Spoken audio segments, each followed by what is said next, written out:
you. Oh, no, tell us again. Oh, please. Okay. Back when I was in the cavalry, the Indians were giving us a lot of trouble. And I didn't want to see a bunch of men killed. So they asked for a volunteer who was big and strong and brave. And I said, I'm big and strong and brave, send me. So they did. So I got down on my belly and I crawled into that Indian camp with no arms but my whittling knife. And I thought, wow, there must be at least 2,000 of them. Hey, Nick, how you doing?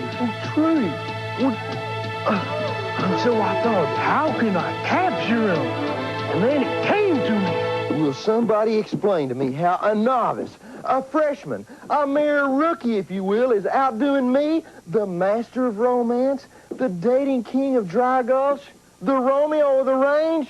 How's he doing it? What are you talking about? Look, Miss Lana, you see Elmer? Not only does he have one girl on his arm, he's got two girls. And one of those girls happens to be my girl, Miss Trudi Lou. Not that he's got three girls, he just got two girls, but just one of those two girls, see, is my girl, Miss Trudi. How's he doing it? Well, you're the one that gave him all of the advice. What'd you tell him to do? Well, I just told him that women like to hear, you know, stories about acts of bravery that men have done. And, well, Elmer don't know any brave stories, though. Well, the only kind of stories he knows is stories about fishing. Uh-oh. What uh-oh?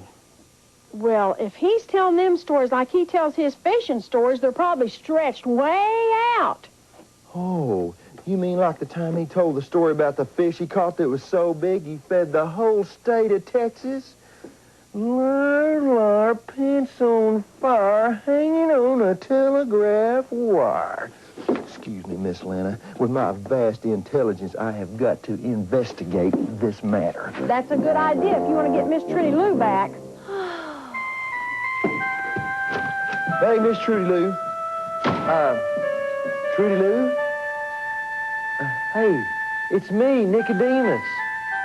Your boyfriend, you know, Romeo of the range, dating king of Dry Gulch, master of romance. Remember? Oh, hi. You are breaking my heart. I come by here a few seconds ago and you're hanging on Elmer Barnes's arm. Can you tell me what's going on? Well, haven't you heard about him? Heard what? He's a Civil War hero. Elmer Barnes, Civil War hero? Well, that was a long time ago, but even more recently, he captured a whole Sioux nation all by himself. Are we talking about the same Elmer Barnes that was standing right over there a few minutes ago? Oh, what a dreamboat. What a strong, brave man. Oh. Those aren't exactly the words I'd use for him. Well, we'll continue this little conversation a little bit later. Right now, I got to go talk to this Civil War hero.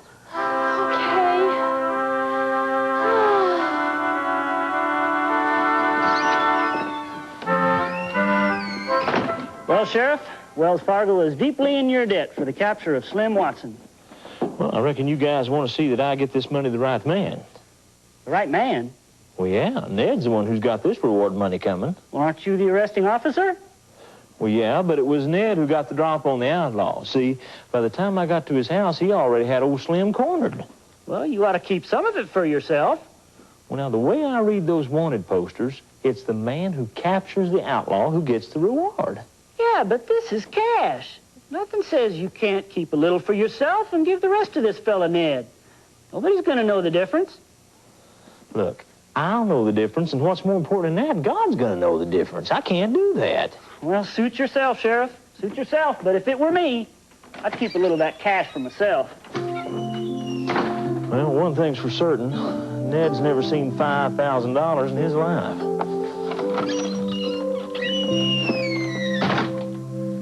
Yep. Sure is a beautiful day. Well, how's it going, Elmer? Couldn't be better. I've never been more popular with the female population than I am today. Well, I think I can see why. 'Cause I'm big on good looks. It's 'cause you're big on lying. Excuse me? Where do you get off, Elmer, telling Miss Trudi Lou that you were a hero in the Civil War? Well, I saw pictures about it in a book. And where do you get off telling her that you single-handedly captured the whole Sioux Nation? Well, I saw pictures about that in the newspaper. What do you think you're doing? Oh, I'm just doing what you told me to do. What are you talking about? You told me to tell stories of acts of bravery. But they need to be true. I didn't tell you to lie. Well, what difference does it make? They're working. Come on, Elmer. Come with me. I got somebody that needs to talk to you right now.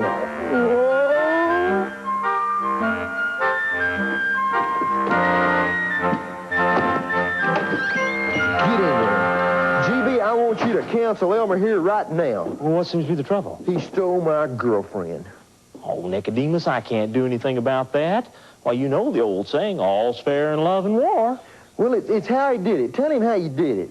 Well, I just told her stories about acts of bravery. Well, now, what's the matter with that, Nicodemus?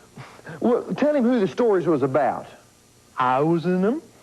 Well, I still don't see any problem with that. Just give him a sample of one of your stories. Go on. Well, which one should I tell him first? The time I was in the Civil War and conquered 3 armies by myself?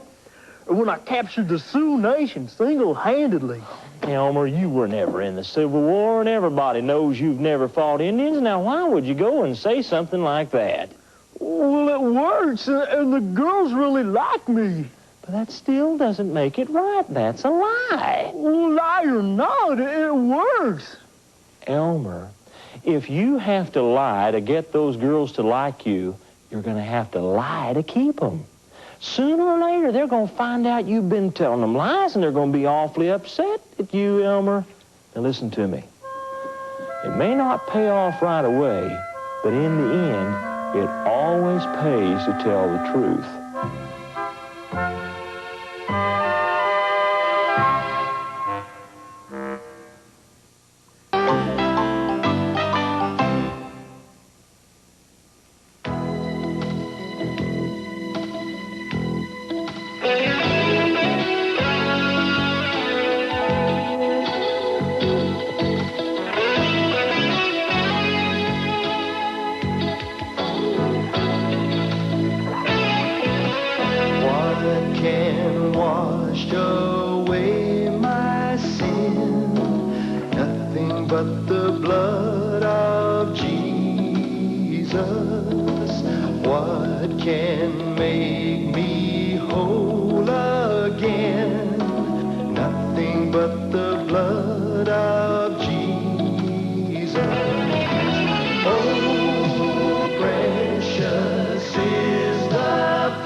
blood of Jesus.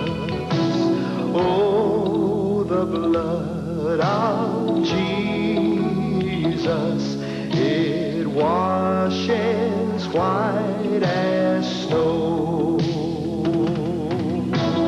Oh, the blood of Jesus. Oh, the blood of Jesus. Oh, the blood of Jesus. It washes white as no other fount I know. Nothing but the blood of Jesus.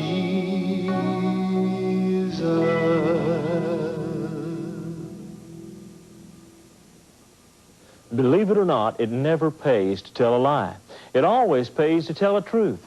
Even when you tell a little bitty lie, one that seems harmless and innocent, you need to understand something. That little lie is always tied to a bigger lie. And you see, once you start lying, it just keeps on growing and growing, and every lie you tell thereafter gets bigger and bigger and bigger. Pretty soon, lying becomes a big part of your life. Whereas in the beginning, it started out small, in the end, lying takes control of your life, and the snake of lying gets bigger and bigger and bigger. So you cut those lies off right now.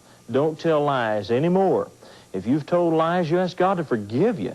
And then remember from now on to tell the truth, because all lies are poisonous, and they'll hurt you.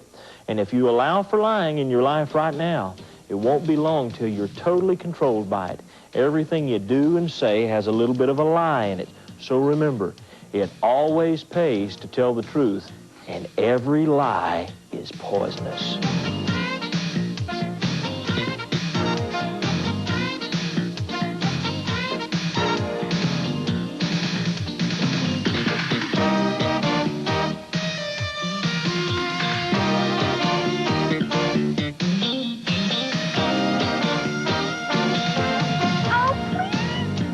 Okay.